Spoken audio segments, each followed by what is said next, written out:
Hi friends, ಮತ್ತೊಂದು ಕತೆಗೆ ನಿಮಗೆಲ್ಲರಿಗೂ ಪ್ರೀತಿಯ ಸ್ವಾಗತ. ಮದುವೆ ತನಕ ಯಾರ ಕೈಯಲ್ಲೂ ಮಾಡಿಸಿಕೊಳ್ಳದ ನನ್ನ ಮದುವೆಯಾಗಿ 3 ತಿಂಗಳವರೆಗೂ ನನ್ನ ಗಂಡ ನನ್ನ ಗಾಡಿಗೆ ಚೆನ್ನಾಗಿ ಸರ್ವಿಸ್ ಕೊಟ್ಟ. ನಂತರ ಅವನ ಆಯಿಲ್ ಖಾಲಿಯಾಗಿ ನನ್ನನ್ನು ಕಣ್ಣೆತ್ತಿಯೂ ಸಹ ನೋಡುತ್ತಿರಲಿಲ್ಲ. ಆಗ ಬಂದವನೇ ಬಾಲಾಜಿ. ಮುಂದೇನಾಯಿತು ಅನ್ನೋದನ್ನು ಕತೆ ಪೂರ್ತಿಯಾಗಿ ಕೇಳಿ. ಹಾಯ್ ಫ್ರೆಂಡ್ಸ್, ಲತಾ ಹಲವು ವರ್ಷಗಳ ಹಿಂದೆ ಹಳ್ಳಿಯಲ್ಲಿದ್ದರೂ ಅವರ ಜೀವನದಲ್ಲಿ ನಡೆದ ಒಂದು ಘಟನೆಯನ್ನು ನಿಮಗೆ ಹೇಳುತ್ತೇನೆ. ನೋಡಲು ಅಂದವಾಗಿ ಇದ್ದ ನನ್ನನ್ನು ಇಡೀ ಊರೇ ನೋಡುತ್ತಿತ್ತು. ಅಷ್ಟೊಂದು ಸುಂದರವಾಗಿದ್ದ ನಾನು. ಉದ್ದವಾದ ಕೂದಲು, ತುಂಡನೆಯ ಮುಖ, ನೇರವಾದ ಮೂಗು, ಒಟ್ಟಾರೆ ನನ್ನನ್ನು ನೋಡಲು 2 ಕಣ್ಣುಗಳು ಕೂಡ ಸಾಲದಾಗಿತ್ತು. ಉತ್ತಮ ನಡವಳಿಕೆಯ ಜೊತೆಗೆ ಶಾಂತ ಸಾಗರದಂತೆ ಕಾಣುತ್ತಿದ್ದ ನನ್ನ ಕಣ್ಣುಗಳಲ್ಲಿ ಹೊಳಪಿತ್ತು. ಮುಖದಲ್ಲಿ ಕಾಂತೀಯತೆ ಇನ್ನೊಬ್ಬರನ್ನು ನನ್ನತ್ತ ಸೆಳೆಯುವ ಗುಣವನ್ನು ಹೊಂದಿತ್ತು. ಮಾತಿನಲ್ಲಿ ನಿಪುಣತೆಯನ್ನು ಹೊಂದಿದ್ದ ನನ್ನನ್ನು ಮೊದಲ ಬಾರಿಗೆ ನೋಡಿದ ಪಕ್ಕದೂರಿನ ಶ್ಯಾಮ್ ನನ್ನ ಮನೆಗೆ ಬಂದು ಮಾತುಕತೆ ನಡೆಸಿ ಕೊನೆಗೆ 3 ಗಂಟು ಹಾಕಿದ್ದ. ಇವನು ಊರಿನ ಆಗರ್ಭ ಶ್ರೀಮಂತನಾಗಿದ್ದನು. ಸಾಕಷ್ಟು ಆಸ್ತಿಪಾಸ್ತಿಯನ್ನೂ ಹೊಂದಿದ್ದನು. ಇವನು ತನ್ನ ವಯಸ್ಸಿನಲ್ಲಿ ಗದ್ದೆಗಳಲ್ಲಿ, ಶೆಡ್ಗಳಲ್ಲಿ, ಹಳ್ಳದ ದಂಡೆಗಳಲ್ಲಿ, ಹೊಲದಲ್ಲಿ ಹೀಗೆ ಎಲ್ಲೆಂದರಲ್ಲಿ ಕೆಲಸಕ್ಕೆ ಬರುತ್ತಿದ್ದವರ ಜೊತೆ ಗಾಡಿ ಸರ್ವಿಸ್ ಮಾಡುತ್ತಿದ್ದ. ಅವನು ನನಗೆ ಗಂಟು ಹಾಕಿದಾಗ ಅವನಿಗೆ 43 ವರ್ಷ ವಯಸ್ಸಾಗಿತ್ತು. ಇನ್ನು ಮನೆಯಲ್ಲಿ ಸಾಕಷ್ಟು ಕೂಲಿಯವರ ಜೊತೆಗೆ ಇವನ ದೂರದ ಸಂಬಂಧಿ ಯುವಕ ಬಾಲಾಜಿ ಮಾತ್ರ ಇದ್ದ. ನನ್ನ ಯಜಮಾನರು ಶ್ಯಾಮ್ನಿಗೆ ಸಾಕಷ್ಟು ಆಸ್ತಿ ಇದ್ದ ಕಾರಣ ಅದನ್ನು ನೋಡಿಕೊಳ್ಳಲಾಗದೆ ಅವನು ಈ ಬಾಲಾಜಿಯನ್ನು ಮನೆಗೆ ಕರೆದುಕೊಂಡು ಬಂದು ಶಿಕ್ಷಣವನ್ನು ನೀಡುತ್ತಿದ್ದ. ಇವನು ಪಕ್ಕದೂರಿನಲ್ಲಿಯೇ PUC ಓದುತ್ತಿದ್ದ. ಇನ್ನು ನನ್ನ ಗಂಡ ಶ್ರೀಮಂತನಾಗಿದ್ದರೂ ಸಹಿತ ಹೊಲದಲ್ಲಿ ಕಷ್ಟಪಟ್ಟು ದುಡಿಯುತ್ತಿದ್ದ. ಹೀಗಾಗಿ ನೋಡಲು ಸದೃಢನಾಗಿ ಎತ್ತರವಾಗಿದ್ದ. ಇವನು ಒಳ್ಳೆಯವನಾಗಿದ್ದರೂ ಸಹಿತ ಹಳ್ಳಿಯ ಕೂಲಿಯವರು, ಮನೆ ಕೆಲಸದವರು ಹೀಗೆ ಅವಕಾಶ ಸಿಕ್ಕಾಗೊಮ್ಮೆ ಸಿಕ್ಕವರ ಗಾಡಿಯನ್ನು ರಿಪೇರಿ ಮಾಡಿ ಚೆನ್ನಾಗಿ ಸರ್ವಿಸ್ ಮಾಡಿ ಆಯಿಲ್ ಹಾಕುತ್ತಿದ್ದ. ಇದು ಅಲ್ಲದೆ ಬೇರೆ ಬೇರೆ ಊರಿಗೆ ಹೋಗಿ ಹಣ ಕೊಟ್ಟು ಸಹ ಅಲ್ಲಿಯೂ ಸಾಕಷ್ಟು ಸಲ ಸರ್ವಿಸ್ ಮಾಡಿಸಿಕೊಂಡು ಬರುತ್ತಿದ್ದ. ಹೀಗೆ ಇದ್ದಾಗಲೇ ಇವನು ತನಗೂ ವಯಸ್ಸಾಗುತ್ತಾ ಬಂದಿದೆ. ತನಗೂ ಹಾಗೂ ತನ್ನ ಮನೆಗೂ ಒಬ್ಬರು ಆಸರೆ ಇರಲಿ ಎಂದು ನನ್ನ ಕೊರಳಿಗೆ 3 ಗಂಟು ಹಾಕಿದ. ಇನ್ನು ನನಗೂ ಕೂಡ ಸ್ವಲ್ಪ ವಯಸ್ಸಾಗಿತ್ತು ಎಂದರೆ 36 ವರ್ಷ ವಯಸ್ಸಾಗಿತ್ತು. ಆದರೆ ಇಲ್ಲಿಯವರೆಗೂ ಎಂದಿಗೂ ಕಣ್ಣೆತ್ತಿ ಯಾರನ್ನೂ ಕೂಡ ನಾನು ನೋಡಿರಲಿಲ್ಲ. ಹೀಗಿದ್ದರೂ ಸಹಿತ ನನ್ನ ಹಣೆ ಬರದಿದ್ದಾಗಿ ಲೇಟಾಗಿ ನನ್ನ ಮದುವೆ ಭಾಗ್ಯ ಕೂಡಿ ಬಂದಿತ್ತು. ನಾನು ಕೂಡ ಸರಿ ಎಂದು ಹೇಳಿದಾಗ ಎಲ್ಲವೂ ಸಂಪ್ರದಾಯಬದ್ಧವಾಗಿ ನಡೆದಿತ್ತು. ಆದರೆ ಇದಕ್ಕೆ ಒಬ್ಬ ಗೈರಾಗಿದ್ದ. ಅವನೇ ಆ ಬಾಲಾಜಿ. ಅವನಿಗೆ ಪರೀಕ್ಷೆ ಇದ್ದ ಕಾರಣ ಅವನು ಯಾವುದಕ್ಕೂ ಬಂದಿರಲಿಲ್ಲ. ಅವನನ್ನು ನಾನು ನೋಡಿಯೂ ಇರಲಿಲ್ಲ. ಇನ್ನು ಎಲ್ಲವೂ ಮುಗಿದ ಹೊಸದರಲ್ಲಿ ಮನೆಯಲ್ಲಿ ಇಬ್ಬರೇ ಇದ್ದಾಗ ನನ್ನ ಗಂಡ ಶ್ಯಾಮ್ ಹೆಸರಿಗೆ ತಕ್ಕಂತೆ ಆರ್ಭಾಟವನ್ನು ನಡೆಸುತ್ತಿದ್ದರು. ಅವರ ಶಕ್ತಿಯನ್ನು ಕಂಡು ನಾನು ಗಾಬರಿಯಾಗಿದ್ದೆ. ಸಾಕು ಸಾಕು ಎಂದರೂ ಬಿಡದೆ ನನ್ನ ಗಾಡಿಯನ್ನು ಚೆನ್ನಾಗಿ ಓಡಿಸಿ ಸರ್ವಿಸ್ ಮಾಡುತ್ತಿದ್ದರು.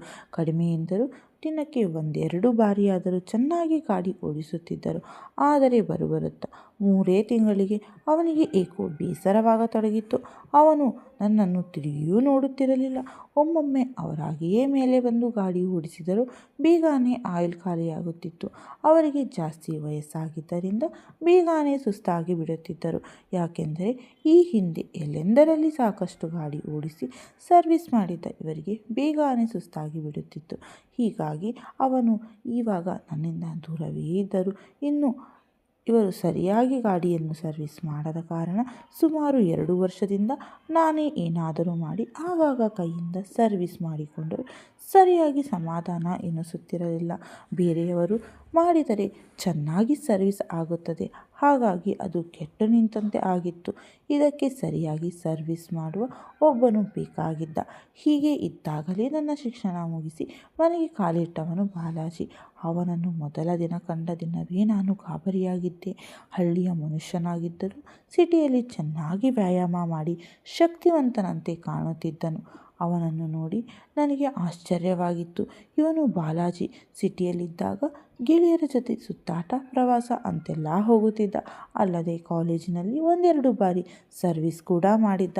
ಅಲ್ಲದೆ ಅವನು ಆ ಕತೆ ಓದುವುದು, ಸಿನಿಮಾ ನೋಡುವುದು ಗೊತ್ತಿತ್ತು. ಇವನು ಕೂಡ ನನ್ನ ಯಜಮಾನನಂತೆ ಚೆನ್ನಾಗಿ ಗಾಡಿ ಸರ್ವಿಸ್ ಮಾಡುತ್ತಿದ್ದ.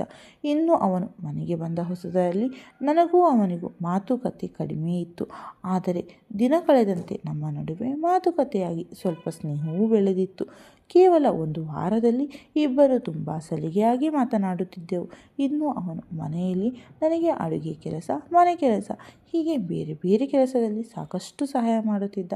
ಆದರೆ ಹೀಗೆ ಇದ್ದಾಗಲೇ ಒಂದು ಘಟನೆ ನಡೆದಿತ್ತು. ಅವನ ಬಗ್ಗೆ ಯೋಚಿಸುವಂತೆ ಮಾಡಿತ್ತು. ಮನೆಯಲ್ಲಿ ಒಮ್ಮೆ ನಾನು ಕಬೋರ್ಡ್ ಸ್ವಚ್ಛ ಮಾಡುತ್ತಾ ಇದ್ದಾಗ ಅವನು ಹಲವಾರು ಪುಸ್ತಕಗಳ ಮಧ್ಯೆ ಒಂದು ಪುಸ್ತಕವನ್ನು ನೋಡಿದೆ. ಅದೇನು ಎಂದು ತೆರೆದು ನೋಡಿದಾಗ ನಾನು ಬೆಚ್ಚಿಬಿದ್ದೆ. ಯಾಕೆಂದರೆ ಅದು ಆ ತರಹದ ಪುಸ್ತಕವಾಗಿತ್ತು. ಅದರಲ್ಲಿ ಹೇಗೆ ಗಾಡಿಯನ್ನು ಓಡಿಸಿ ಸರ್ವಿಸ್ ಮಾಡಬೇಕು ಎಂದು ಬರೆದಿದ್ದರು. ಜೊತೆಗೆ ಹಲವಾರು ಚಿತ್ರಗಳನ್ನು ಬೇರೆ ಬೇರೆ ರೀತಿಯಲ್ಲಿ ಗಾಡಿಯನ್ನು ಹೇಗೆ ನಿಲ್ಲಿಸಿ ಕೂರಿಸಿ ಸರ್ವಿಸ್ ಮಾಡಬೇಕು ಎಂದು ವಿವರಣೆ ಇತ್ತು. ಅದನ್ನು ಓದಿ ನನಗೆ ಯಾಕೋ ಸಮಾಧಾನ ಎನಿಸಲಿಲ್ಲ. ಕೂಡಲೇ ಹೋಗಿ ಸಮಾಧಾನ ಪಟ್ಟುಕೊಂಡೆ. ಆದರೆ ಅವತ್ತು ಸಾಯಂಕಾಲ ಎಲ್ಲ ಊಟ ಮುಗಿದ ಬಳಿಕ ನನ್ನ ಯಜಮಾನರ ಹತ್ತಿರ ಹೋದಾಗ ಅವರು ಬೇಡ, ಇವತ್ತು ಆಗುವುದಿಲ್ಲ, ಯಾಕೋ ನನಗೆ ಸುಸ್ತು ಎಂದರು. ಆದರೆ ನನ್ನ ಮೇಲೆ ಹೋಗಿ ಸರ್ವಿಸ್ ಮಾಡುವಂತೆ ಹೇಳಿದಾಗ ನನಗೆ ಚೆನ್ನಾಗಿ ಬೈದು ಸುಮ್ಮನಿರುವಂತೆ ಹೇಳಿದರು. ಆದರೂ ಕೂಡ ನಾನು ಮುಂದೆ ಹೋದರೂ ಸಹಿತ ಕೆಲವೇ ಹೊತ್ತಿನಲ್ಲಿ ಎಲ್ಲವೂ ಮುಗಿದಿತ್ತು. ಇದರಿಂದ ನನಗೂ ಬೇಜಾರಾಗಿತ್ತು. ಹೀಗೆ ಮನೆಯಲ್ಲಿ ಒಂದಿಷ್ಟು ದಿನಗಳು ಕಳೆದೆ. ಆದರೆ ದಿನೇ ದಿನೇ ನಾನು ಪುಸ್ತಕ ಓದುತ್ತಿದ್ದರಿಂದ ನನಗೂ ಏಕೋ ತಡೆಯಲು ಆಗುತ್ತಿರಲಿಲ್ಲ. ಕೊನೆಗೆ ಇದಕ್ಕೆ ಏನಾದರೂ ಮಾಡಬೇಕು ಎಂದುಕೊಂಡಾಗಲೇ ನನಗೆ ನೆನಪಾಗಿದ್ದು ನಮ್ಮ ಮನೆಯಲ್ಲಿ ಕೂಲಿ ಆಳು ಮುಖೇಶ್. ಅವನು ನಮ್ಮ ಮನೆಯಲ್ಲಿ ಇದ್ದುಕೊಂಡು ಆಗಾಗ ನನ್ನನ್ನು ನೋಡುತ್ತಿದ್ದ. ನಾನು ಏನಾದರೂ ಅವನಿಗೆ ಕೆಲಸದಲ್ಲಿ ಸಹಾಯ ಮಾಡುವಾಗ ಬೇರೆ ರೀತಿಯಲ್ಲಿ ನೋಡುತ್ತಿದ್ದ. ಆಗಾಗ ಕಾಣುತ್ತಿದ್ದ ಸೌಂದರ್ಯವನ್ನು ಅವನು ನೋಡುತ್ತಿದ್ದ. ಅವನಿಗೆ ಏನು ಬೇಕಿತ್ತು ಅಲ್ಲದೆ ಮನೆಯಲ್ಲಿ ಕೆಲಸ ಮಾಡುವಾಗ ಅವನು ಬೇರೆ ರೀತಿಯಲ್ಲಿ ಗಮನಿಸುತ್ತಿದ್ದನ್ನು ನಾನು ನೋಡಿದರೂ ನಾನು ಏನೂ ಎನ್ನದೆ ಸುಮ್ಮನಿದ್ದೆ. ಇನ್ನು ಇದಷ್ಟು ಸಾಲದೆ ಎಂಬಂತೆ ನಾನು ಅವನಿಗೆ ಊಟಕ್ಕೆ ಕೊಡುವಾಗ ನನ್ನ ಗಾಡಿಯ ಹೆಡ್ಲೈಟ್ಸ್ಗಳನ್ನು ನೋಡುತ್ತಿದ್ದ. ನೋಡಲು ಸುಂದರವಾಗಿದ್ದ ಲೈಟ್ಗಳನ್ನು ಅವನು ನೋಡುತ್ತಿದ್ದುದು ನನಗೂ ಗೊತ್ತಿತ್ತು. ಹಾಗೆಲ್ಲ ನನಗೆ ಇವನು ಯಾಕೆ ನನ್ನ ಗಾಡಿ ಓಡಿಸಬಾರದು ಎಂಬ ಯೋಚನೆ ಬರುತ್ತಿತ್ತು. ಹೀಗೆ ಒಂದು ದಿನ ನನ್ನ ಯಜಮಾನ ಮತ್ತು ಬಾಲಾಜಿ ಊರಿಗೆ ಹೋಗುವಾಗ ಅವರು ನನಗೆ ಮನೆ ಕಡೆ ಹುಷಾರು, ಕೆಲವು ದಿನ ಬಿಟ್ಟು ಬರ್ತೇವೆ ಎಂದು ಹೇಳಿ ಹೋದರು. ಇನ್ನು ಅವರು ಹೋಗಿದ್ದೇ ತಡ. ಅವತ್ತು ಎಲ್ಲ ಕೆಲಸವನ್ನು ಮುಗಿಸಿದ ಆಳುಗಳಿಗೆ ಹೋಗುವಂತೆ ಹೇಳಿ ಮುಖೇಶನಿಗೆ ಇವತ್ತು ನಮ್ಮ ಮನೆಯಲ್ಲೇ ಇರುವಂತೆ ಹೇಳಿದೆ. ಅಲ್ಲದೆ ಸಾಯಂಕಾಲ ಊಟವಾದ ಬಳಿಕ ಇಬ್ಬರು ಬೇರೆ ಬೇರೆ ಕಡೆಗೆ ರೆಸ್ಟ್ ಮಾಡುತ್ತಾ ಇದ್ದೆವು. ಆದರೆ ಏಕೋ ಅವತ್ತಿನ ಹುಣ್ಣಿಮೆಯ ಬೆಳದಿಂಗಳು ತಂಗಾಳಿಯಿಂದಾಗಿ ನನಗೆ ಏಕೋ ಕಣ್ಣು ಮುಚ್ಚಲು ಆಗಲಿಲ್ಲ. ಕೊನೆಗೆ ಬೇಸತ್ತು ನಾನೇ ಗಾಡಿ ಸರ್ವಿಸ್ ಮಾಡಿದರೂ ಸಹಿತ ಯಾಕೋ ಸಮಾಧಾನ ಎನಿಸಲಿಲ್ಲ. ಕೊನೆಗೆ ಮಧ್ಯರಾತ್ರಿ ಸುಮಾರಿಗೆ ನಾನು ಸಡನ್ನಾಗಿ ಕಿರುಚಿದಾಗ ಅವನು ಗಾಬರಿಯಿಂದ ಏನಾಯಿತು, ಯಾಕೆ ಕೂಗಿಕೊಂಡಿರಿ ಎಂದ.